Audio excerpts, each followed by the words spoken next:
આવેલો જો અહીંયા મારો હાથ એક ત્યાંથી દ્રષ્ટિ તો મારો હાથ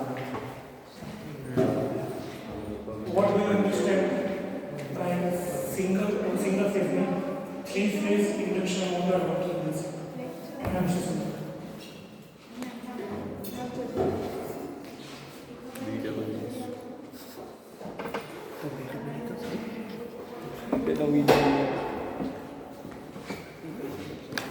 three phase induction motor working principle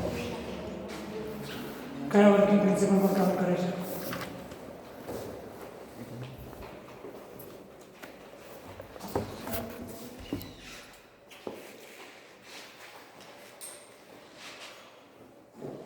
working principle क्या three phase induction rotating magnetic field आपको समझाવી શકશો કે આ કેવી રીતે વર્ક કરે છે રોટેટિંગ મેગ્નેટિક ફીલ્ડ ક્યાં ઉત્પન્ન થાય રોટર ક્યાં હોય કેવી રીતે મેગ્નેટિક ફીલ્ડ કંડક્ટરથી કટ થાય કેવી રીતે EMF ઇન્ડ્યુસ થાય અને કયા રૂલ્સની મદદથી આપણે ઇન્ડ્યુસ પહેલા કરંટ અથવા તો વોલ્ટેજ ડાયરેક્શન ફાઇન્ડ કરી શકીએ સમજણ નહીં છે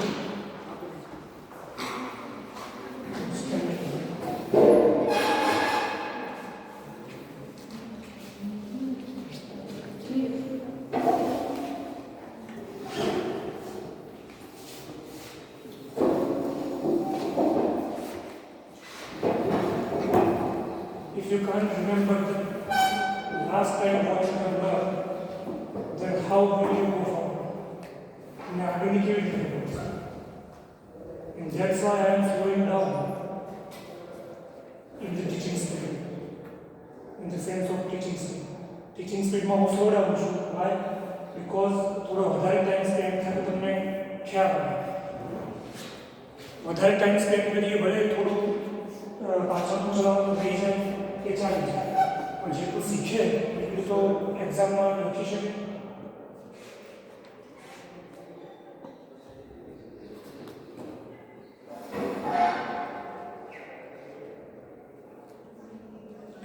સિંક્રોનસ સ્પીડ એ કઈ સ્પીડ હોય એના ફેસ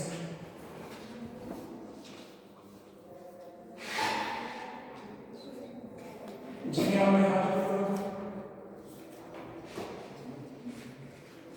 સિંક્રોનસ સ્પીડ કઈ સ્પીડ છે રોટર શી ઇઝ રાઈટ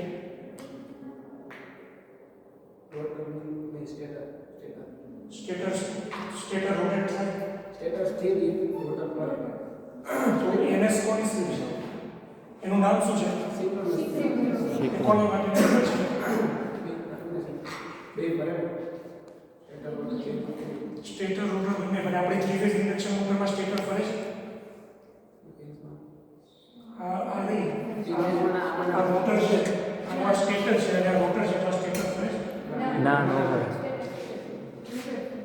રોટર ફરે છે અને એનએસ કોની સ્પીડ છે રોટરની આને કીધું સાચું સાચું છે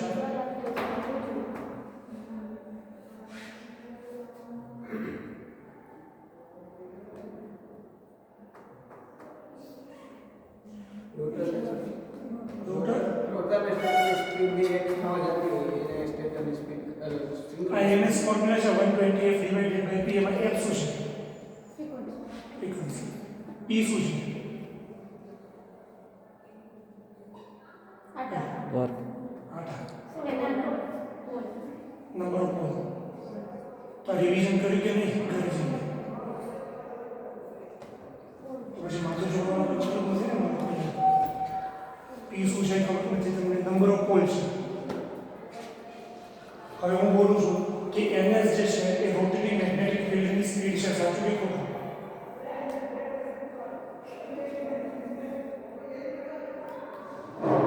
સાચું સાચું રોટેટિંગ મેગ્નેટિક ફિલ્ડ એની સ્પીડ છે સિંક્રોનસ સ્પીડ રોટરની સ્પીડ કોઈ દિવસ આના જેવી ના થાય રોટેટિંગ મેગ્નેટિક ફિલ્ડની સ્પીડ અને એ બંને વચ્ચે જે ડિફરન્સ હોય શું કહેવાય slip slip ns minus x divided by ns. એમાં આ n કોની સિરીઝ છે? એ રોટેશન. હવે બેઠો દિમાગમાં બધા રોટેશન શું છે, વિધાઉટ રોટેશન તમને કેવી રીતે થિયરી ખબર પડશે?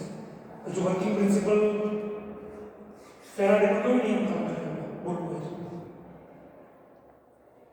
ફેરાડેનો નિયમ કામ કરે કે નહીં? ફેરાડેઝ લો. તો ફેરાડેનો કયો નિયમ કામ કરે? ફેરાડેનો ઘણું બધું કરેલું છે. એમાંથી કયો વર્કિંગ પ્રિન્સિપલ છે? ઇન્ડક્શન. આખું નામ ઇલેક્ટ્રોમેગ્નેટિક ઇન્ડક્શન વર્કિંગ પ્રિન્સિપલ. એ શું હોય? જનરલી ઇલેક્ટ્રોમેગ્નેટિક ઇન્ડક્શનમાં શું હોય? EMF થી મેગ્નેટિક ફીલ્ડ જનરેટ થાય અથવા મેગ્નેટિક ફીલ્ડ થી EMF જનરેટ થાય. અધૂરું છે તો બોલતો. આપણે કરંટ પસાર કરીએ એમ લીધે લૂપમાં મેગ્નેટિક ફિલ્ડ ક્રિએટ થાય. એના સિવાય મારી પાસે મેગ્નેટિક ફિલ્ડ હોય અને કંડક્ટર હોય અને હું રિલેટિવ મોશન કરું તો એમાં એ વાંધો ન થાય. બે મેગ્નેટ હોય મારી પાસે, એન પોલ અને એસ પોલ, અને હું વચ્ચે કંડક્ટર રાખું છું અને કંડક્ટરને રિલેટિવ મોશન કરાવું છું તો કંડક્ટર મેગ્નેટિક ફિલ્ડ લાઈને કટ કરે છે તો એમાં EMF ઇન્ડ્યુસ થશે. હા કે ના? That is the Faraday's law of electromagnetic induction. અને બે કરંટ કેરિંગ કંડક્ટર એકબીજાના કોન્ટેક્ટમાં આવે અથવા તો એકબીજાની વિસિનિટીમાં આવે તો ફોર્સ લાગશે, રિપલ્શન કાં એટ્રેક્શન. ટ્રુ? કરંટ કેરિંગ કંડક્ટરની આજુબાજુમાં મેગ્નેટિક ફિલ્ડ હોય? Yes or no? Yes. Without current carrying conductor current carry ના થતો હોય તો નહીં. અને ફોર્સ લાગે તો ક્યારે લાગે? જ્યારે બે મેગ્નેટિક ફિલ્ડ ઇન્ટરેક્ટ થાય તો ફોર્સ લાગે. એક મેગ્નેટિક ફિલ્ડ પહેલાંથી હોય, એક કંડક્ટરને તમે કરંટ આપો છો તો એમાં ઉત્પન્ન થાય મેગ્નેટિક ફિલ્ડ, અને પછી એ બે મેગ્નેટિક ફિલ્ડ એકબીજા સાથે ઇન્ટરેક્ટ થાય તો કંડક્ટર ઉપર ફોર્સ લાગે. બરાબર? તો આ પછી કોન્સેપ્ટ ગુજરાતીમાં જ ખબર નથી તો તમે ઇંગ્લિશમાં પણ કેવી રીતે બોલી શકશો? ત્યાં પેપરમાં પહેલાં એકવાર ગુજરાતીમાં તો માઇન્ડસેટ ક્લિયર હોવું જોઈએ ને કે નિયમ છે. આ વસ્તુ હવે યાદ ના રાખવાની, આ ખબર નથી. હવે તો યાદ એ રાખવાનું હોય મને એક્ઝામમાં પૂછાશે તો હું શું લખીશ.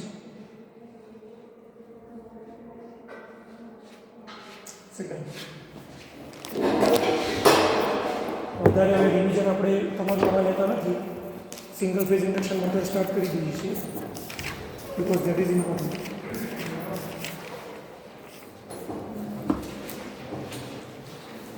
આ સિંક્રોનસ સ્પીડની ફોર્મ્યુલા છે 120 divided by b.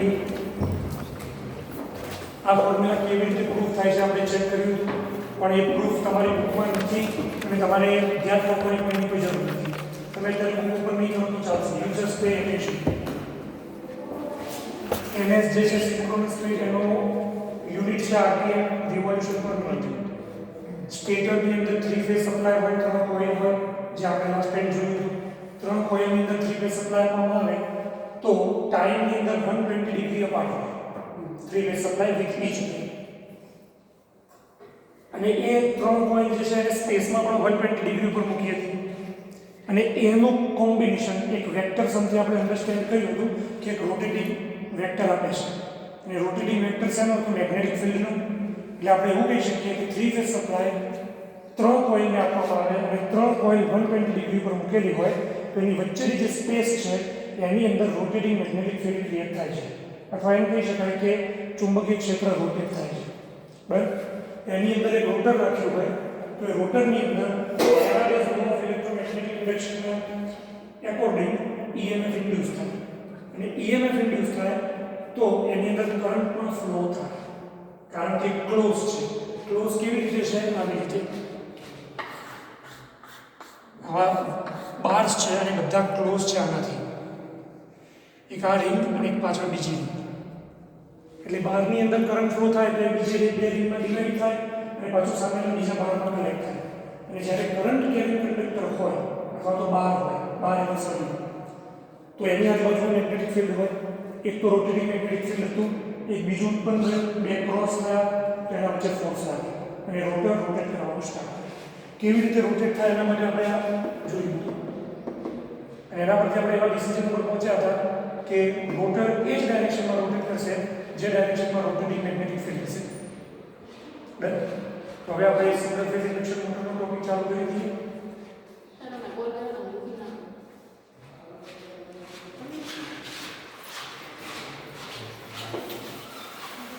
Three phase induction મોટરનો પ્રિન્સિપલ વર્કિંગ પ્રિન્સિપલ તમારા દિમાગમાં હોવો જોઈએ કે આ વસ્તુ કેવી રીતે વર્ક કરે છે.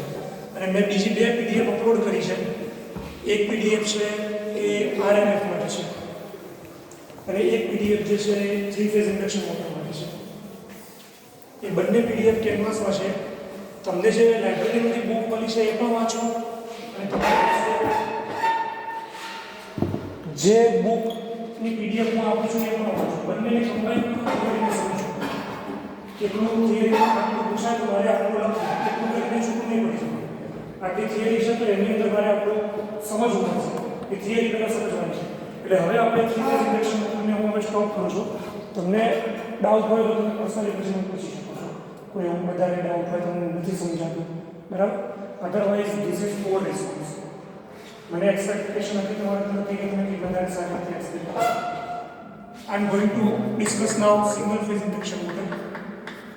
એના પહેલાં આપણે ગૂગલ મીટની અંદર એક વસ્તુ ડિસ્કસ કરી લીધી કે રોટેટિંગ મેગ્નેટિક ફિલ્ડ કેવી રીતે ક્રિએટ થાય. તો એ 3 કોઇલથી ક્રિએટ થાય. એના સિવાય જો 2 કોઇલ હોય તમારી પાસે અને જો તોય તમારે રોટેટિંગ મેગ્નેટિક ફિલ્ડ ક્રિએટ કરવું હોય તો કરી શકાય. એમાં પહેલો કોન્સેપ્ટ એવો હતો કે મારી પાસે એક કોઇલ છે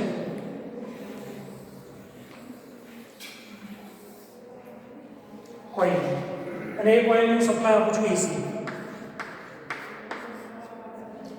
સપ્લાય આપું છું એટલે એમાં કરંટ ક્લોકવાઇઝ કાઉન્ટર ક્લોકવાઇઝ એક સેકન્ડમાં 50 વોલ્ટ થશે. એના લીધે એની અંદર જે મેગ્નેટિક ફિલ્ડ ક્રિએટ થશે એની ડાયરેક્શન કંઈક આ રીતે હશે અને અહીંયાથી ફિલ્ડ આ રીતે હશે, અહીંયાથી આ રીતે હશે. આપણે એ ફિલ્ડ બતાવવું નથી, જે અંદરનું છે એ જ વાત કરીએ. આ ફિલ્ડની ડાયરેક્શનના એરો ચેન્જ થતા રહે. માની લો ક્લોકવાઇઝ છે તો આ રીતે છે અને પછી નેક્સ્ટ હાફ સાયકલમાં એરો આ રીતે મળે. એટલે મેગ્નેટિક ફિલ્ડ લાઈન એક બાજુ ઇન્ક્રીઝ થાય છે, એક બાજુ ડિક્રીઝ થાય છે, પછી નેગેટિવ સાઈડ ઇન્ક્રીઝ થાય છે, પછી મેક્સિમમ જાય છે, પછી ડિક્રીઝ થાય છે. આને કહેવાય અલ્ટરનેટિવ ક્વોન્ટિટી, સમય સાથે બદલાતી રાશિ. વોલ્ટેજ પણ હોઈ શકે, કરંટ પણ હોઈ શકે અને ફ્લક્સ પણ હોઈ શકે. અત્યારે જે ડ્રો કર્યું છે એ અહીંયા ફ્લક્સ છે.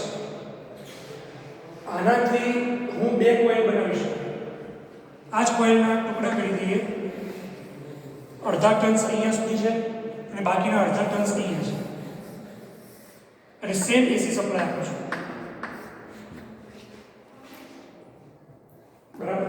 એટલે મારી પાસે જે પહેલી કોઇલ હતી એ કોઇલમાંથી હું શું કરું કે એમાં જે મેં ટેપિંગ કર્યું હતું એ બધું કાઢી નાખું અને એમાંથી એપ્રોક્સિમેટલી અડધા ટુકડા લઈને આ બધું ખેંચું તો કોઇલના 2 ટુકડા થઈ ગયા. હવે કોઇલના 2 ટુકડા થઈ ગયા છે, ટર્ન્સ સેમ જ છે. સમજો, આ રીતે જાઉં છું, પછી થોડી વાર આગળ જઈએ ફરીથી આ રીતે જાઉં છું. તો જો હું આ રીતે ટર્ન્સ વિંડું છું ને કરંટ પણ એ જ ડાયરેક્શનમાં આ રીતે છે,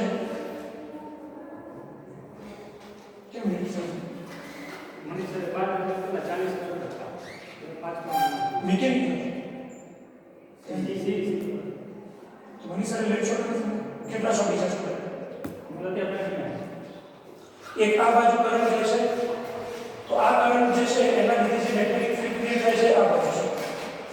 સેમ કરંટ એ આગળ તરફ જાય છે અને એનાથી જે મેગ્નેટિક ફિલ્ડ ક્રિએટ થાય છે એ પણ આ ડાયરેક્શનમાં છે. તો પહેલી કોઇલમાંથી જે મેગ્નેટિક ફિલ્ડ ક્રિએટ થાય છે એ આ ડાયરેક્શનમાં છે, બીજી કોઇલમાંથી જે મેગ્નેટિક ફિલ્ડ ક્રિએટ થાય છે એ પણ આ ડાયરેક્શનમાં છે. એટલે કહેવાનો મતલબ એ છે કે પહેલી કોઇલનું મેગ્નેટિક ફિલ્ડ આ રીતે છે તો બીજી કોઇલનું પણ મેગ્નેટિક ફિલ્ડ આ રીતે છે. હવે જે જગ્યાએથી મેગ્નેટિક ફિલ્ડ બહાર નીકળે છે એ કોઇલને અથવા તો બહાર નીકળતો જે પોર્શન છે એને આપણે કયો પોલ કહીશું? N pole. અને જે જગ્યા ઉપર એન્ટર થાય છે મેગ્નેટિક ફિલ્ડ એને કયો પોલ કહીશું? S pole. તો એક કોઇલ હતી, એ કોઇલની અંદર આ રીતે આ બાજુ એન પોલ છે તો આ બાજુ એસ પોલ છે કહી શકાય. આ કોઇલની અંદર અહીંયા કયો પોલ છે? એન. આ બાજુ એસ અને અહીંયા આ બાજુ એન અને અહીંયા એસ. તો એનો મતલબ એ થાય કે એક સિમ્પલ મેગ્નેટ થઈ ગયું, n to s magnetic field જાય છે. હવે હું n to s magnetic field આવી ગયું તો હું એના વચ્ચે એક રોટર મૂકું છું. તો એ રોટર અહીંયા છે. હવે પ્રશ્ન એ થાય કે તમારી પાસે 3 કોઇલ છે 3 ફેઝ. પહેલા ફ્લક્સ અહીંયા છે, 120 ડિગ્રી પછી ફ્લક્સ અહીંયા છે અને એના પછીના 120 ડિગ્રી પછી ફ્લક્સ અહીંયા છે. તો તમે એવું કહી શકો કે ફ્લક્સ આ ડાયરેક્શનમાંથી આ ડાયરેક્શનમાં રોટેટ થાય છે, રાઈટ? અને આ આપણો કોન્સેપ્ટ હતો રોટેટિંગ મેગ્નેટિક ફિલ્ડ માટેનો. હવે મારી પાસે 2 કોઇલ છે, સામે 180 ડિગ્રી. એક વખતે ફ્લક્સ આ ડાયરેક્શનમાં છે, બીજી એસી સાઈડ પર આવશે એટલે ફ્લક્સ આ ડાયરેક્શનમાં થશે. અહીંયા ચેન્જ થશે પોલારિટી કરંટ આ ડાયરેક્શનમાં જાય છે તો ફ્લક્સ આ રીતે છે, કરંટની ડાયરેક્શન ચેન્જ થશે તો ફ્લક્સ બદલાશે. તો ફ્લક્સ એક આ ડાયરેક્શનમાં છે પહેલા, એટલે થોડી વાર એને આ ડાયરેક્શનમાં છે. હવે મારી પાસે એક એરો છે મેગ્નેટિક ફિલ્ડનો વેક્ટર, એ વેક્ટર આ ડાયરેક્શનમાં છે અને થોડી વાર એને આ ડાયરેક્શનમાં છે. તો શું મારી પાસે કોઈ એવો રસ્તો છે કે જેથી હું એમ કહી શકું કે આ ડાયરેક્શનવાળું વેક્ટર આ રીતે રોટેટ થઈને આ બાજુ આવે, કે આ ડાયરેક્શનવાળો મેગ્નેટિક ફિલ્ડનો વેક્ટર આ રીતે રોટેટ થઈને આ બાજુ આવે? મારી પાસે એનો પ્રૂફ છે કોઈ? નહીં. We don't have any proof. આપણને એ નથી ખબર પડે કે એ રોટેટ થયું, મેગ્નેટિક ફિલ્ડ રોટેટ થયું, પણ આ રીતે આવી શકે, આ રીતે આપણે ના કહી શકીએ. વોટ ડુ આઈ મીન કે તમારી પાસે આર, વાય અને ડી ત્રણ પોઈન્ટ છે. પહેલા ફ્લક્સ અહીંયા આવે છે, પછી ફ્લક્સ અહીંયા મેક્સિમમ અને પછી ફ્લક્સ અહીંયા મેક્સિમમ. સમજાય છે ને? અહીંયા મેક્સિમમ હતું એટલે અહીંયા કેટલું હોય? હાફ અને ઓપોઝિટ, એટલે બાર થશે. પછી અહીંયા મેક્સિમમ થાય તો આ બેમાં હાફ અને ઓપોઝિટ, અહીંયા મેક્સિમમ થાય તો હાફ અને ઓપોઝિટ. રિઝલ્ટન્ટ પહેલા કેસમાં આ બાજુ, બીજા કેસમાં આ બાજુ, ત્રીજા કેસમાં આ બાજુ. તો આપણે એમ કહી શકીએ કે આ વેક્ટર પહેલા અહીંયા છે, પછી અહીંયા છે, પછી અહીંયા છે. તો આપણે એવું ક્લેમ કરી શકીએ કે રોટેટ થાય છે. પણ જ્યારે તમારી પાસે બે જ પોઈન્ટ છે, ઘણીમાં વેક્ટર આ બાજુ જાય છે, પછી આ બાજુ જાય છે, હવે તમે એવો ક્લેમ ના કરી શકો કે આ વેક્ટર જે છે રોટેટ થાય છે. તો એના માટે પહેલી વસ્તુ કે તમે જો સિંગલ ફેઝ વાળી કોઇલ હશે અને એને વચ્ચેથી આવી રીતે ગોઠવી દેશો અને પછી એની અંદર રોટર મૂકશો તો એ રોટર રોટેટ થશે નહીં. કેમ નહીં થાય? કારણ કે રોટેટિંગ મેગ્નેટિક ફિલ્ડ નથી. કારણ કે પેલા 3 ફેઝ ઇન્ડક્શન મોટરનો પ્રિન્સિપલ શું હતો? જે ડાયરેક્શનમાં મેગ્નેટિક ફિલ્ડ એને રોટેટ થાય છે એ ડાયરેક્શનમાં રોટર રોટેટ થાય. હવે સિંગલ ફેઝમાં આપણે ડાયરેક્શન ફાઇન્ડ નથી કરી શકતા કે કઈ બાજુ રોટેટ થાય છે. અચાનક આ બાજુ છે પછી સીધું આ બાજુ આવી જશે. સ્ટેપ બાય સ્ટેપ નથી આવતું. મારી પાસે 3 બલ્બ છે અહીંયા, પહેલા આ બલ્બ ચાલુ થાય છે, પછી આ છે. હું એની સ્પીડ વધારું છું તો તમને એક રોટેશન દેખાશે. મારી પાસે 2 બલ્બ છે, એક આ ચાલુ થાય છે, એક આ. હવે તમે એમ નહીં કહી શકો કે આ બાજુથી આ બાજુ બલ્બ આવે છે રોટેશનમાં કે આ બાજુથી આ બાજુ. તમને એટલું દેખાશે કે 2 બલ્બ બ્લિંકિંગ થાય છે. એટલે આપણી પાસે હવે એટલું નથી કે કોઈ રોટર રોટેટ થશે અને રોટર રોટેટ થશે પણ એની અંદર. તો એના માટે જે થિયરી છે એ થિયરીનું નામ છે ડબલ ફિલ્ડ રિવોલ્વિંગ થિયરી. એ કેવી રીતે આપવામાં આવી? એ પ્રૂફ છે કે આવી રીતે રોટર રોટેટ નહીં થાય. સિંગલ ફેઝ એક કોઇલ છે 180 ડિગ્રી એકબીજાથી દૂર છે તો એની અંદર રોટર જે છે રોટેટ નહીં થાય.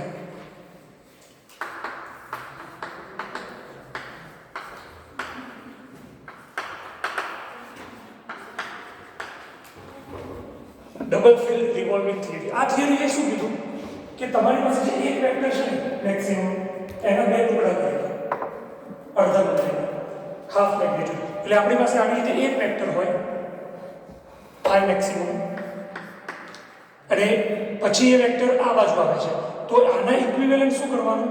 હાફ મેગ્નિટ્યુડ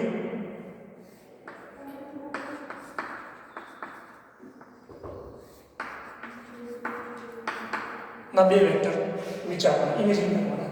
અને આ બંને વેક્ટર એક કાઉન્ટર ક્લોકવાઇઝ અને એક ક્લોકવાઇઝ રોટેટ થાય છે એવું કહેવાનું. એટલે આ વેક્ટર આ બાજુ રોટેટ થશે અને આ વેક્ટર આ બાજુ. હવે એક વેક્ટરને પકડીને phi maximum vector counter clockwise એક જ વેક્ટર હોય તો એના રિલેટેડ એક વિચારી શકીએ કે જો એવી રચના હોત તો રોટર રોટેટ થાય. એક રોટેટિંગ વેક્ટર હોત તો થાય રોટર રોટેટ. તો એના લીધે જે રોટર રોટેટ થશે એ એન્ટી ક્લોકવાઇઝ હશે. એના પર જે ફોર્સ લાગશે અને પછી બીજો વેક્ટર વિચારીએ તો એના લીધે જે ફોર્સ લાગશે એ ક્લોકવાઇઝ હશે. તો એક રોટર ઉપર બે ફોર્સ લાગે છે, એક કાઉન્ટર ક્લોકવાઇઝ એક ક્લોકવાઇઝ, અને બંને સરખા મૂલ્યના છે. એટલા માટે આપણે એવો ક્લેમ કરી શકીએ કે રોટર જે છે એ રોટેટ નહીં થાય. એટલે હકીકતમાં તો કેવું છે કે બે કોઇલ છે, સિંગલ ફેઝ છે, સિંગલ ફેઝની અંદર એક આગળ તરફ એરો જાય છે, એક પાછળ તરફ એરો, કોનો મેગ્નેટિક ફિલ્ડ. તો એ એરો આ બાજુથી રોટેટ થાય છે કે આ બાજુથી એ આપણને ખબર નથી પડતી. તો થિયરી એવી ડેવલપ થઈ કે અડધા મૂલ્યના બે મેગ્નેટિક ફિલ્ડના વેક્ટર વિચારો અને બંને કાઉન્ટર ક્લોકવાઇઝ અને ક્લોકવાઇઝ ફરતા હોય સેમ સ્પીડથી, સેમ એન્ગ્યુલર ફ્રીક્વન્સીથી. તો તમને અંતે થિયરી સમજવામાં પડશે અને રિઝલ્ટ સેમ આવશે. સેમ એટલે કે રોટર રોટેટ નહીં થાય. તો આવા કોન્સેપ્ટને કહેવાય double field revolving theory. Okay, phi maximum મારે લખવું હોય તો આ રીતે લખી શકું કે phi phi maximum cos omega t. બરાબર. અને એનું જે રોટેશન હોય -phi કરીને આપો અને બીજા માટે phi maximum cos omega t plus phi 1 and phi 2. તો એક phi maximum નથી પણ ડિવાઇડેડ બાય 2 છે. તો એનું મેગ્નીટ્યુડ અને cos એટલે બંને રોટેટ થાય છે કોસાઇનોસોઇડલી અને બંનેમાં એક માઇનસ છે એટલે આગળ તરફ જાય છે અને પ્લસ છે તે પાછળ તરફ જાય છે. એ સાઇનોસોઇડલ વેવમાં વિચારી શકાય અને એના સિવાય રોટેટિંગમાં વિચાર હોય તો એમ કહી શકાય કે કાઉન્ટર ક્લોકવાઇઝ રોટેટ થાય છે અને એક ક્લોકવાઇઝ રોટેટ થાય છે. તો આ જે કોન્સેપ્ટ છે ડબલ ફિલ્ડ રિવોલ્વિંગ થિયરીનો કોન્સેપ્ટ છે કે આ રીઝન છે જેના કારણે સિંગલ ફેઝ સપ્લાયથી ઇન્ડક્શન મોટર સ્ટાર્ટ થતી નથી. એના માટે 3 ફેઝ સપ્લાય જોઈએ છે. તો શું કરી શકીએ? તો હવે સિંગલ ફેઝ મોટરને આપણે સ્ટાર્ટ કરવી જ છે. તો એના માટે આગળ જ્યારે વિચારવામાં આવ્યું તો એવો આઈડિયા ડેવલપ થયો કે આપણે જે ફેઝ છે એને સ્પ્લિટ કરી શકીએ. સ્પ્લિટ કરવું એટલે તોડવું. તો એના પરથી બને છે સ્પ્લિટ ફેઝ ઇન્ડક્શન મોટર. હવે આમાં કેવો કોન્સેપ્ટ યુઝ કર્યો કે આ બે કોઇલ છે એને 180 ડિગ્રી ઉપર નાખો. એનું ઓરિએન્ટેશન 90 ડિગ્રી પર નાખો. એટલે સમથિંગ લાઈક ધીસ. આ એક કોઇલ છે અને બીજી કોઇલ જે છે અહીંયા છે. કોઇલ 1 અને કોઇલ 2. બરાબર. એક કોઇલ જે છે આપણે આ ડિસ્કસ કરીશું તો ફરીથી ડિસ્કસ કરીએ છીએ. એક કોઇલના એક્રોસમાં કેપેસિટર લગાવી દઈએ અને બીજી જે કોઇલ છે એને બાકી રાખીએ. આનો એક છેડો અને આનો એક છેડો એ એસી સપ્લાયના કોમનને ફેઝને આપી દઈએ. રાઈટ. એસી સપ્લાયમાંથી એક છેડો બહાર નીકળે છે, એના બે ભાગ પડે છે. તેમાંથી એક ભાગ આ કોઇલના ફેઝ ટર્મિનલમાં જાય છે, બીજો ભાગ આ કોઇલના ફેઝ ટર્મિનલમાં જાય છે. અને જે ન્યુટ્રલ છેડો છે એ કોઇલ 1 ના બીજા છેડામાં અને કોઇલ 2 ના સેકન્ડ ટર્મિનલમાં થ્રુ ધ કેપેસિટર. બરાબર. હવે એક કોઇલ છે તેના અંદર લેન્થ છે, એના અંદર એ વાયરનો ક્રોસ સેક્શન એરિયા છે એટલે એનો રેઝિસ્ટન્સ ક્રોસ વાયર છે. તો આ is equal to ρ L by F માં કંઈક રેઝિસ્ટન્સ હશે. કોઈ પણ વાયર લેવાનો કંઈક ને કંઈક રેઝિસ્ટન્સ હોય છે.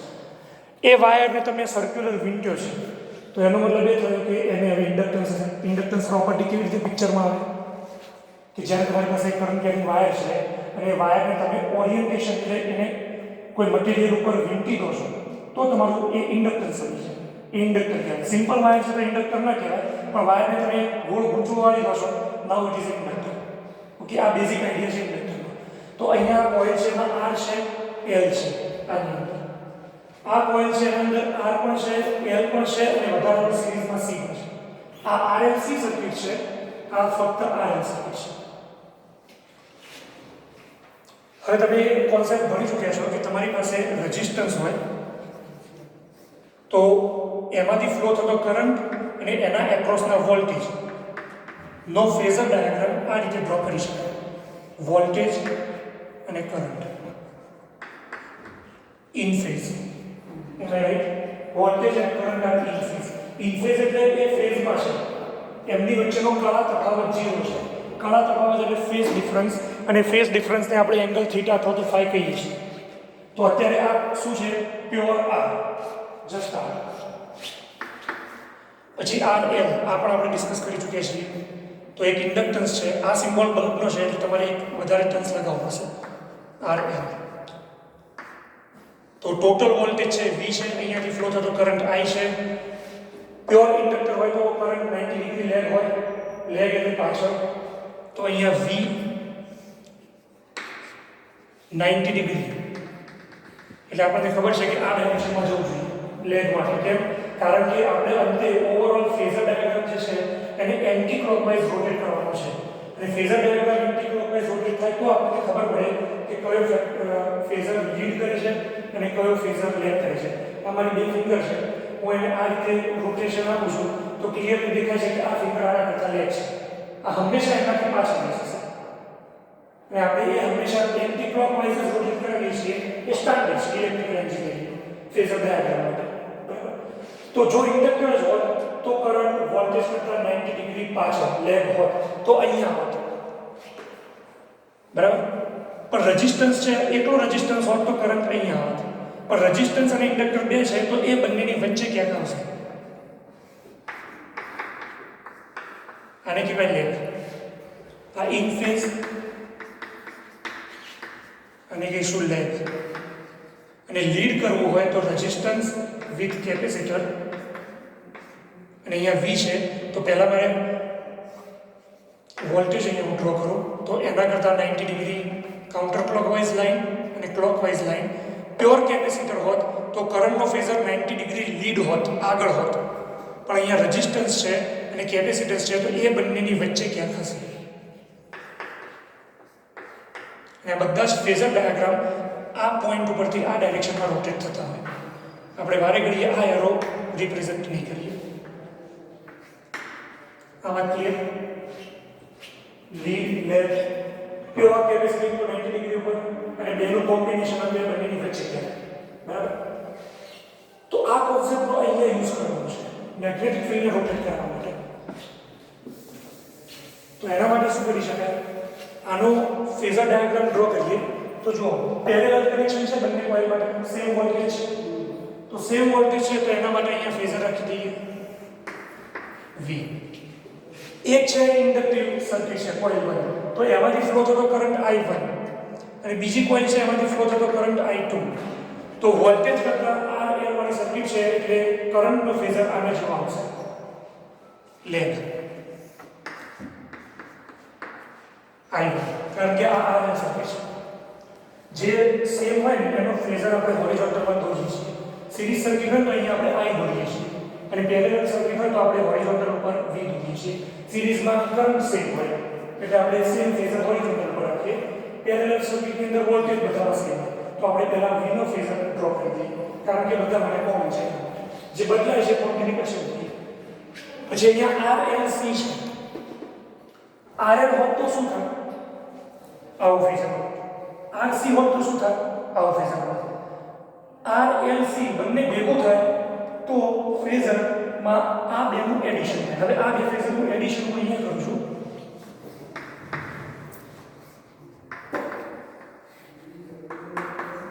બરાબર? એમાં બે કરંટ છે તો બે કરંટનું એડિશન આ રીતે થાય. તો રિઝલ્ટન્ટ કરંટ જે છે એ વોલ્ટેજ કરતાં થોડો લેગ છે અત્યારે, અને એ ડિપેન્ડ કોના ઉપર કે આનું અને આનું મેગ્નિટ્યુડ કેટલું છે. એ ડિપેન્ડ કે આ કરંટ વોલ્ટેજ કરતાં કેટલો લીડ અથવા તો લેગ છે. સેમ વસ્તુ હું તમને આ રીતે પણ કહી શકું કે આ V છે, અહીંયા I નું મેગ્નિટ્યુડ આટલું જ છે અને પેલી બાજુ I નું મેગ્નિટ્યુડ આટલું છે. હવે રિઝલ્ટન્ટ વેક્ટર ક્યાં આવશે? V કરતાં આગળ કે પાછળ? તો એડિશન કરવું પડશે, ચેક કરવું પડશે. તો અહીંયાથી આના પેરેલલ એક લાઈન ડ્રો કરું અને આના પેરેલલ અને પછી અહીંયા એડિશન. તો આ લીડ છે. ઓકે, તો આવી રીતે મારે ચેક કરવું પડે કે કેટલું લેગ છે, કેટલું લીડ છે, કેટલું મેગ્નિટ્યુડ છે અને પછી રિઝલ્ટ અહીંયા બને. તો RLC નો રિઝલ્ટ એવું છે, ઇન્ડક્ટર એટલે છે કે કરંટ ટુ ડીલે થાય વોલ્ટેજ કરતાં અને કેપેસિટર એટલે છે કે કરંટ ટુ લીડ થાય વોલ્ટેજ કરતાં. અને એ બંનેની ફાઇલમાં એવું એ બની જાય કે કરંટ ઇન ફેઝ આવે છે ને લીડ કે નહીં અથવા તો એકદમ ઇન ફેઝ આના છે, એકદમ ઇન ફેઝ. અને આ પછી રિઝલ્ટન્ટ જ રાખીએ અને આ બે કાઢી નાખીએ તો phasor diagram pure resistive circuit જેવું બને. એટલે હવે RLC સર્કિટ એ પ્યોરલી રેઝિસ્ટિવ સર્કિટ તરીકે બિહેવ કરે છે એમ કહી શકાય. ભલે એમાં ઇન્ડક્ટર રહ્યું, ભલે એમાં કેપેસિટર રહ્યું, છતાં પણ એનું પરફોર્મન્સ એવું છે કે જ્યારે એ સર્કિટની અંદર એટલો રેઝિસ્ટન્સ જ છે. અને એવું ક્યારે થાય? જ્યારે પરફેક્ટ મેચ થાય ત્યારે. એને કહેવાય ઇન્ડક્ટિવ રિએક્ટન્સનું મેચિંગ. X ઓફ L અને X ઓફ C બંને મેચ થવું જોઈએ. એ આપણે ડિસ્કસ કરીશું. તમારા ફિઝિક્સમાં આ ફોર્મ્યુલા આવી ગયું છે?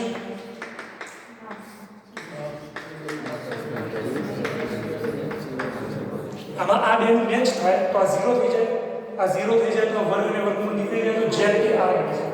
તો આ સર્કિટ જે છે એ પ્યોર રેઝિસ્ટિવ બની ગઈ. ઓકે, તો આપણી પાસે બે કોઇલ હતી ઇન્ડક્શન મોટર માટે. એ બંને કોઇલમાં સેમ કરંટ ફ્લો હતો અહીંયા જેમ હોય છે અહીંયા. પણ હવે આપણે કેપેસિટર મૂકી દીધું છે. બે કોઇલને પેરેલલ સપ્લાય આપી દીધું છે, સિરીઝમાં નથી રાખી અને એ બંનેમાંથી એકમાં કેપેસિટર મૂક્યું છે. તો એક કોઇલની અંદર કરંટ I1 લેગ છે એ આના લીધે છે. બીજી કોઇલમાં કેપેસિટર અને ઇન્ડક્ટરની ભેગી ઇફેક્ટ છે. એમાં આપણે એવું માની લઈએ કે કેપેસિટરની ઇફેક્ટ થોડી વધારે છે, તો આનો કરંટ થોડો ઘણો લીડ છે I2. તો આ એંગલને હું ∅1 કહી દઉં આ એંગલને હું અહીંયા phi 2 કહી દઉં, બરાબર. તો હવે I1 અને I2 વચ્ચે ડિફરન્સ છે, ફેઝ ડિફરન્સ છે. I1 નો વેક્ટર I2 કરતાં વધારે છે. I1 નો વેક્ટર એટલે એનું મેગ્નીટ્યુડ I2 કરતાં વધારે છે. આનો મતલબ શું થાય કે આ ફેઝર ડાયાગ્રામને આ બાજુ રોટેટ કરાવીએ આપણે.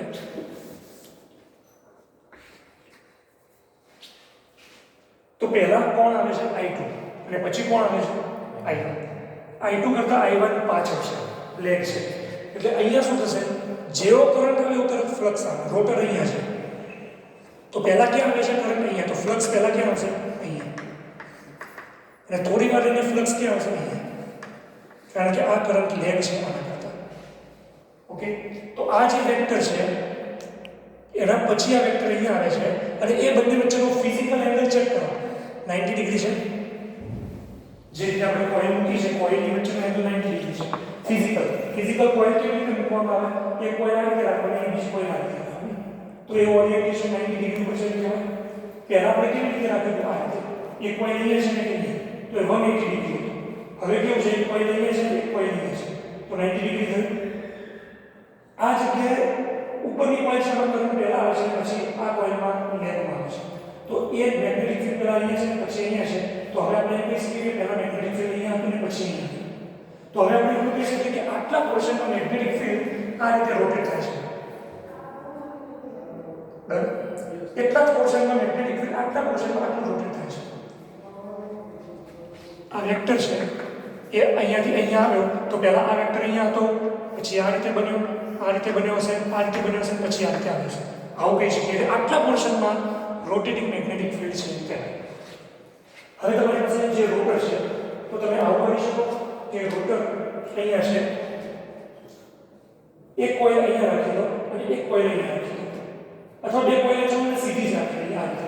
તો પહેલા આ કોઇલમાં મેગ્નેટિક ફીલ્ડ આવે, પછી આ કોઇલ. તો તમે એમ કહી શકો કે મેગ્નેટિક ફીલ્ડ આ રીતે જાય છે. પછી બીજી બાજુ આ રીતે બે કોઇલ રાખી દો, મેગ્નેટિક ફીલ્ડ આ રીતે જાય છે. ત્રીજી બાજુ બે કોઇલ રાખી દો, મેગ્નેટિક. તો બધી જ કોઇલ એકબીજા સાથે ભેગી થઈ અને સ્લાઇડ આ રીતે મેગ્નેટિક ફીલ્ડ રોટેટ કરતું છે, એ ઇફેક્ટ આપશે. તો આનાથી સિંગલ ફેઝ સપ્લાયથી ઇન્ડક્શન મોટરને સેલ્ફ સ્ટાર્ટ કરી શકાય, જે નથી થતી, જે 3 ફેઝમાં થતી હોય છે અને સિંગલ ફેઝમાં નથી. તો આ એનો મેઇન બેઝિક આઈડિયા છે. તો સિંગલ ફેઝ ઇન્ડક્શન મોટર પૂછાય તો તમારા મગજમાં એક આ ડ્રોઈંગ આવશે. ડબલ ફિલ્ડ રિવોલ્વિંગ થિયરી પૂછાય તો આ આવશે. આના પહેલા જે વેક્ટર હતો અડધા પોલામાં હાફ પોલામાં ડબલ ફિલ્ડ રિવોલ્વિંગ થિયરી કે જે પ્રૂફ કરે છે કે single phase induction motor self start નથી, ફેઝને સ્પ્લિટ કરવો પડે. આ ફેઝ તોડે એમ કહેવાય. બે ફેઝ ઇન ફેઝ હતા ને એ તોડી દીધા, એ બેને સ્પ્લિટ કરી દીધા એમ કહેવાય. આ બે ફેઝ તોડી દીધા આપણે અને સ્પ્લિટ ફેઝ કર્યું તો હવે ઇન્ડક્શન મોટર સ્ટાર્ટ થઈ, સેલ્ફ સ્ટાર્ટ, જે જાતે સ્ટાર્ટ થઈ શકે. પછી કેવું થાય કે રોટર જે છે સ્ટાર્ટ થઈ ગયું ફૂલ મેક્સિમમ સ્પીડમાં, બરાબર. એ મેક્સિમમ સ્પીડ ઉપર સ્ટાર્ટ છે. પછી જે કેપેસિટર વાળી કોઇલ છે એમાંથી સપ્લાય બંધ થઈ ગઈ, આ કોઇલમાં સપ્લાય બંધ થઈ ગઈ. તો આ રોટર જે રોટેટ થાય છે એ ફક્ત આ કોઇલ ઉપર પણ રોટેટ થઈ શકે, કારણ કે આ જે કોઇલ છે એમાંથી એક બાજુ n પોલ આવે છે. તો જ્યારે રોટર ફરીને આ બાજુ આવશે તો એટલામાં પાછું s પોલ આવી જશે, એટલે એ s પોલ પાછો અહીંયા એટ્રેક્ટ કરશે. જેવી રોટર અહીંયાથી આગળ જશે તરત પાછો n પોલ આવી જશે એટલે ધક્કો મારશે, એટલે કન્ટિન્યુઅસ ચાલે છે. એટલે રનિંગ કન્ડિશન કરી શકે.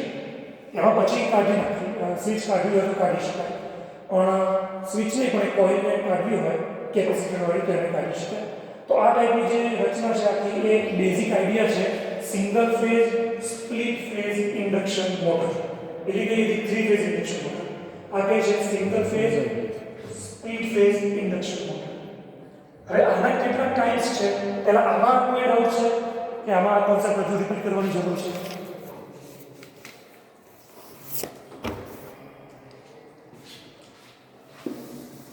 વિચારી લો શાંતિથી. આ કોન્સેપ્ટમાં કોઈ પ્રોબ્લેમ છે કે આપણે સિંગલ ફેઝ સપ્લાય ઉપર કેવી રીતે કેટલી થિયરીઝ એપ્લાય કરી, આ બધા કોન્સેપ્ટ રિકોલ કર્યા છે ફેઝર ડાયાગ્રામમાં બધા, અને એનો ઉપયોગ કરીને આપણે વચ્ચે કેવી રીતે કરીશું. હવે એના જે ટાઈપ્સ છે સિંગલ ફેઝ ઇન્ડક્શન મોટરના એ છે split phase induction motor, capacitor start induction motor. split phase induction motor, then capacitor start induction motor, then capacitor start, capacitor run induction motor, અને પછી છે શેડેડ પોલ મોટર. આ portion આપણે ડિટેલમાં discuss કરીશું. Shaded pole induction motor.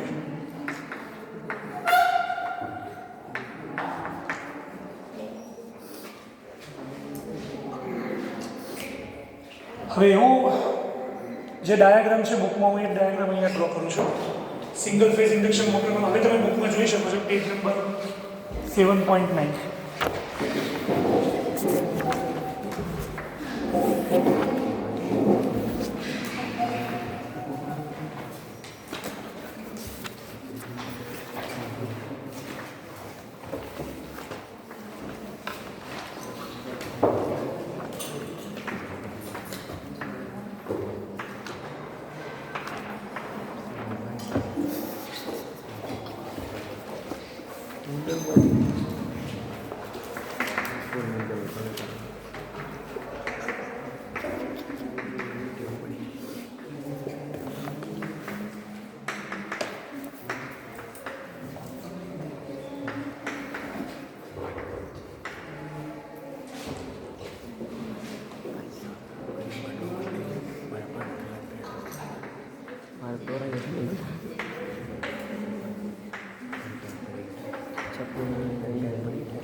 તો first motor છે single phase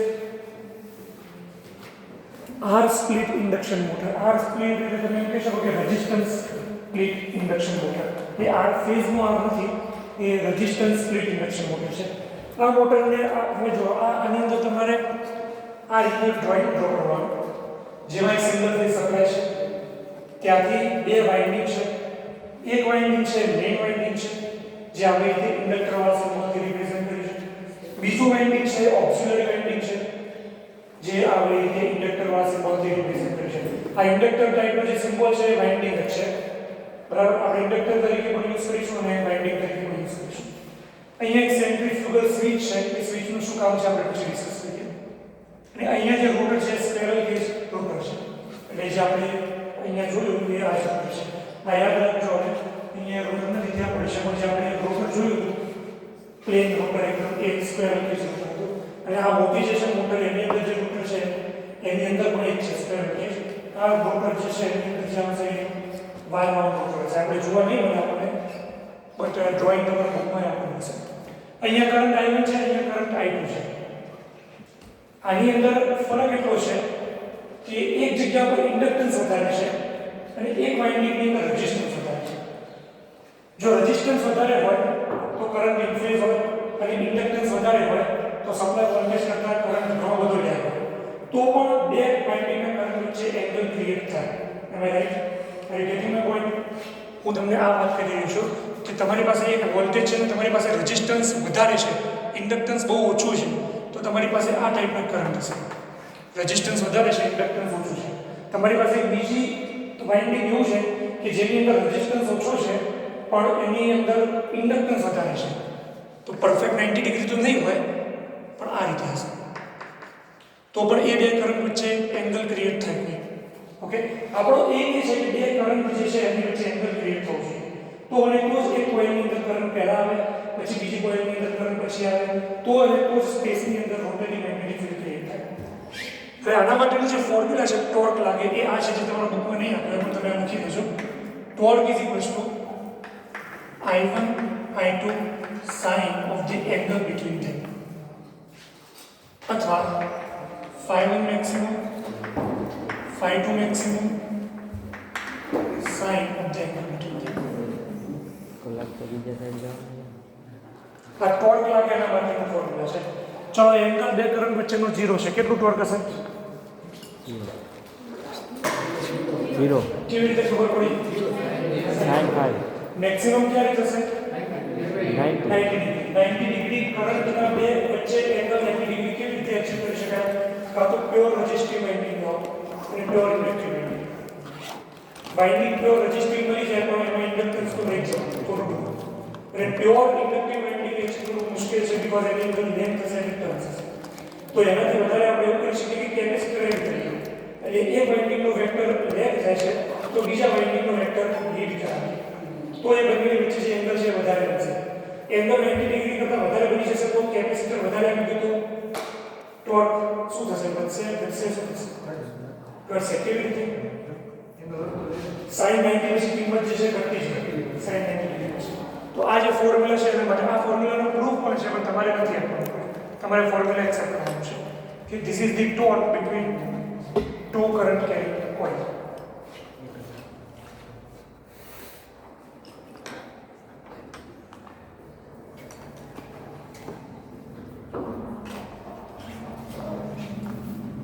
તો અહીંયા લખી છે કે centrifugal switch connected in the series with starting winding get automatically open circuited when the motor speed reaches about to 70 to 80% of the synchronous speed. synchronous speed આમાં આવશે. હવે આમાં જે synchronous speed આવશે કઈ સ્પીડ હશે?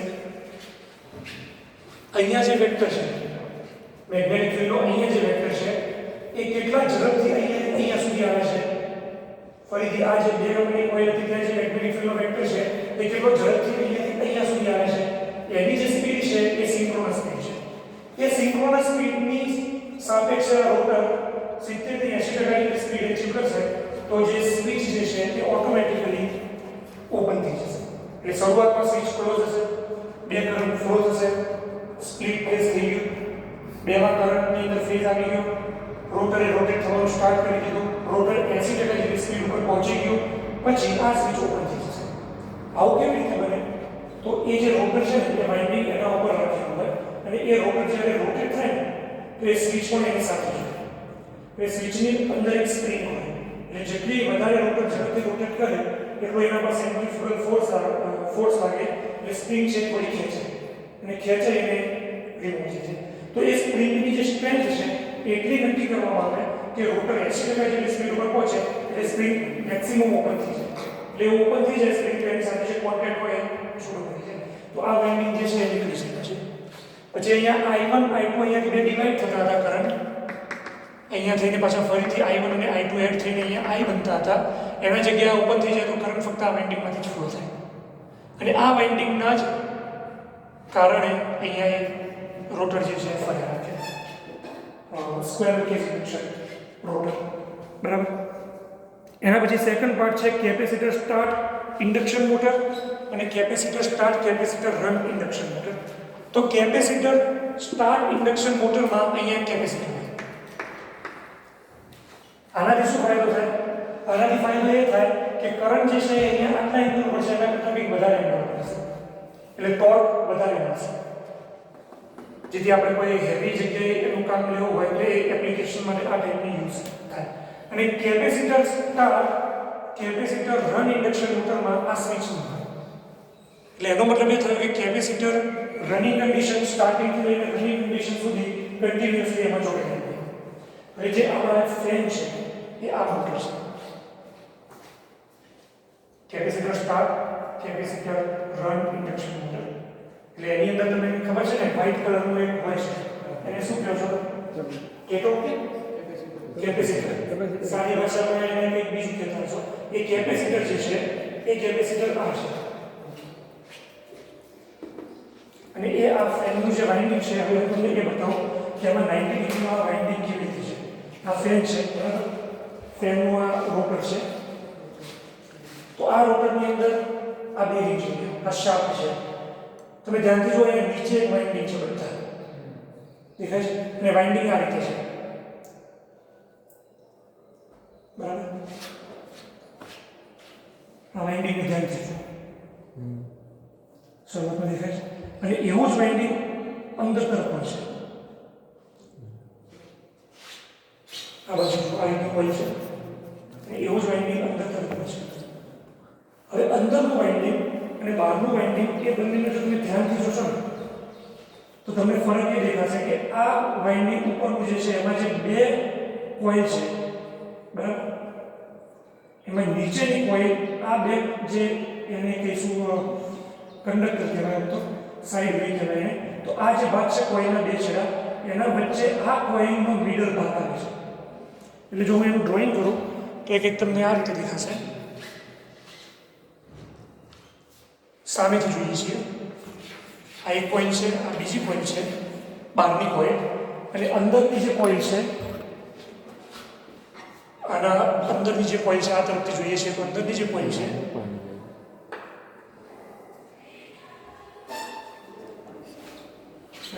તો આ બે કોઇલની વચ્ચે 90 ડિગ્રી છે. એટલે કેવી રીતે સર ખબર પડી આપણને 90 ડિગ્રી છે? તો આને કાઢી નાખો.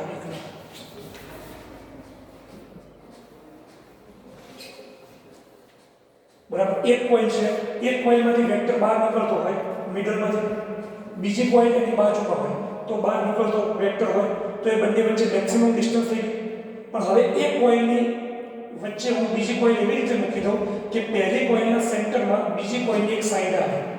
આ રીતે આ પહેલી કોઇલના સેન્ટરમાં આ બીજી કોઇલની સાઈડ એક્ઝેક્ટ મિડલમાં આવે તો આ બે કોઇલ ફિઝિકલી એકબીજાની 90 ડિગ્રી છે કહેવાય.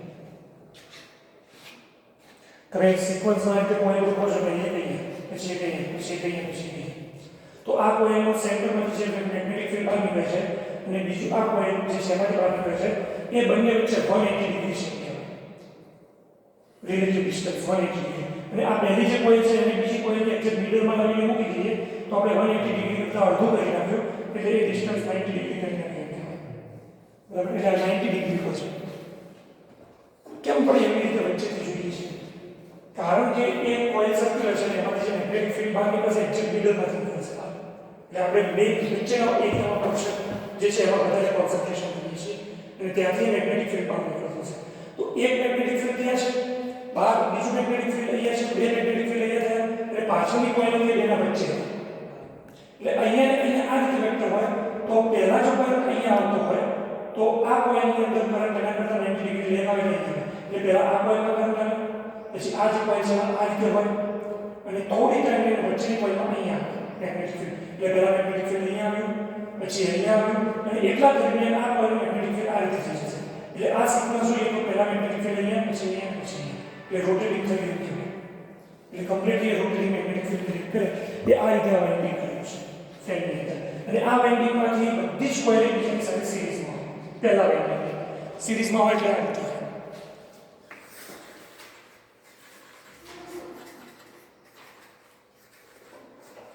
આ સિરીઝમાં. પછી સેકન્ડ વાઇન્ડિંગ જ્યારે સ્ટાર્ટ થાય એટલે સેકન્ડ વાઇન્ડિંગ ફિઝિકલી તો 90 ડિગ્રી હોય જ, પણ વચ્ચે એક બહારથી આપણે કેપેસિટર કનેક્ટ કરી દઈએ અને પછી આ બેના વચ્ચે ફરીથી આ બેના વચ્ચે બહારની કોઇલ અને અંદરની કોઇલ વચ્ચે 90 ડિગ્રી એંગલ છે. બરાબર, તો ઘણી વખતે આ કેપેસિટર આપણું બર્ન આઉટ થઈ ગયું હોય અથવા તો ફેન ધીમે ચાલતો હોય તો શું કહે ટેકો બની ગયું છે, ટેકો બની ગયો, કેપેસિટર બની ગયું છે, કેપેસિટર ચેન્જ કરો. અને ઘણા ધંધામાં એવા હોય તો બે કેપેસિટર પણ ઘણી સ્પીડ વધારો. તો એ કેમ આવું કરે?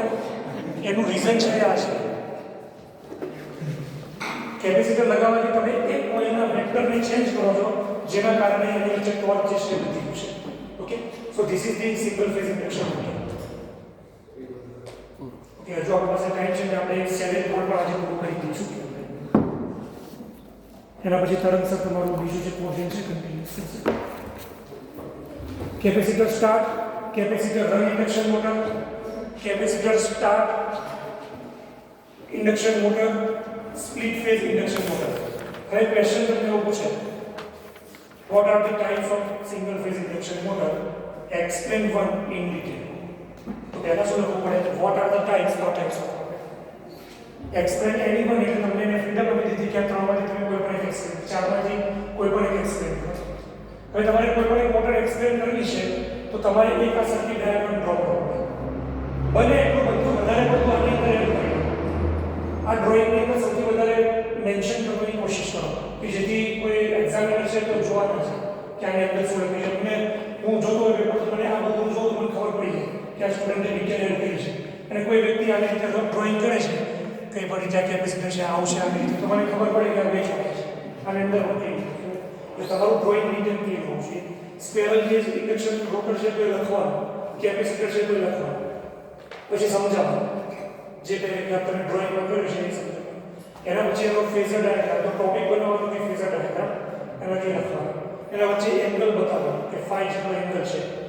I1 જે ડ્રોઈંગમાં હોય કેપેસિટરમાં I1 હોય તો અહીંયા ફેઝરમાં I1 આપવો જોઈએ. અહીંયા I2 છે તો I2 છે તો એ I2 અહીંયા બતાવવું પડે કે લીડ છે અને I1 અહીંયા બતાવવું પડે કે લેગ છે. જેવું અહીંયા છે એવું અહીંયા દેખાવું જોઈએ. બરાબર. ફેઝર ડાયાગ્રામ પૂરો થઈ જાય એટલે ફેઝર ડાયાગ્રામ વિશે સમજવાનું. હવે આ જ ક્વેશ્ચન 7 માર્કમાં પૂછાય છે તો તમે આ લખ્યું. આ જ ક્વેશ્ચન 3 કે 4 માર્કમાં પૂછાય તો ડ્રોઈંગ્સ તો આના જ રાખવાના, લખવાનું ભૂલી નાખવાના. ડ્રોઈંગ્સમાં 50 અંક. આ બે ત્રણ છે વ્યવસ્થિત માર્ક્સ રાખવા. બરાબર. 3 માર્કનો ક્વેશ્ચન, 4 માર્કનો ક્વેશ્ચન, 7 માર્કનો ક્વેશ્ચન. 3 માર્ક અને 4 માર્ક માટે સેમ રાખવાનું સ્ટ્રેટેજી. 3 માર્કમાં પૂછાય તો 2 માર્ક લખીશ, 4 માં પૂછાય તો 2 માર્ક લખીશ. 3 અને 4 માં ડિવાઇડ કરવા જશો તો કન્ફ્યુઝ થશો. 3 માર્કમાં લખો, 4 માર્કમાં એના કરતા 2 લાઈન બતાવો, 3 લાઈન બતાવો. નહીં, 3 માર્ક કે 4 માર્કમાં જે પૂછાય ક્વેશ્ચન હું આટલું લખીશ એ ફિક્સ કરી દો ત્યાંથી. અને એક 7 માર્કનો ક્વેશ્ચન પૂછે તો મારે આ જ ક્વેશ્ચનને કેવી રીતે 7 માર્કનો લખવું અને આ જ ક્વેશ્ચનને મારે કેવી રીતે 3 કે 4 માર્કનો લખવું. હવે તમને 7 માર્કમાં એમ પૂછી દીધું કે explain capacitor start, capacitor run, motor, વીજ મીટર, ક્લીન લેબ. 7 માર્ક્સ.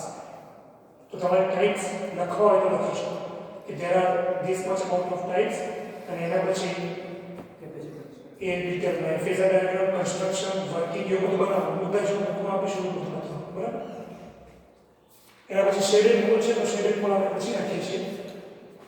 બરાબર. એ તો ડિટેલ કોન્સેપ્ટ છે. અહીંયા સુધી સિંગલ ફેઝ ઇન્ડક્શન મોટર અને 3 ફેઝ ઇન્ડક્શન મોટર જે છે